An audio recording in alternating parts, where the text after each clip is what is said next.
Assalamualaikum warahmatullahi wabarakatuh. Perkenalkan, nama saya Rifki Ramadhani. Saya dari TRI 1B. Saya di sini akan menjelaskan tentang lab session 4. Di sini tugasnya di lab session 4 adalah yang pertama, masukkan konfigurasi jaringan berupa alamat IP, subnet, dan gateway.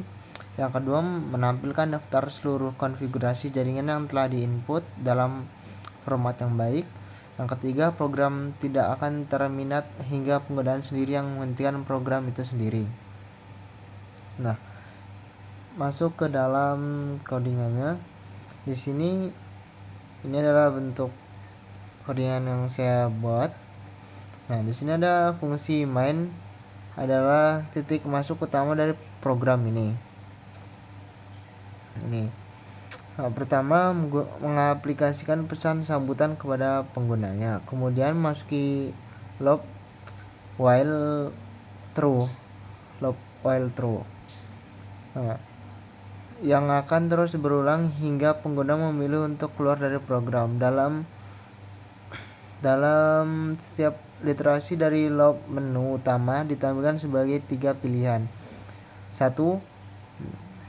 Ada 3 pilihan. Yang pertama ada memasukkan konfigurasi jaringan. Yang kedua ada tampilkan daftar konfigurasi jaringan. Yang ketiga, keluar. Pengguna diminta untuk masukkan pilihan mereka melalui input. Berdasarkan pilihan pengguna, program akan memanggil fungsi yang sesuai. Nah, setelah ini masuk ke input network config untuk menambahkan konfigurasi jaringan baru. Terus ada display network konfigurasi untuk menampilkan daftar konfigurasi yang ada. Jika pengguna memilih untuk keluar, choice 3. Program akan menampilkan pesan program berakhir dan menghentikan loop dengan break. Jika pengguna memasukkan pilihan yang tidak valid, pesan kesalahan akan ditampilkan dan loop akan berlanjut. Di dalam input network config, fungsi ini bertanggung jawab untuk mendapatkan input konfigurasi dari jaringan dan pengguna. Pengguna diminta untuk memasukkan alamat IP, subnet, dan gateway. Data yang diinputkan kemudian diformat menjadi sebuah string config data. Fungsi validate input yang diasumsikan sebagai fungsi yang memvalidasikan input. Meskipun tidak dilanjutkan dalam kode yang diberikan, dipanggil untuk memastikan bahwa konfigurasi yang dimasukkan valid. Jika valid, config data disimpan menggunakan fungsi save configuration.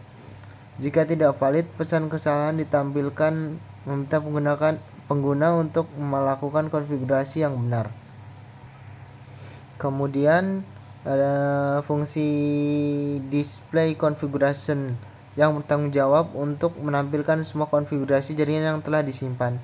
Fungsi display configuration diasumsikan sebagai fungsi eksternal yang mengatur bagaimana data konfigurasi disimpan dan ditampilkan. Dan ini adalah hasil runningannya.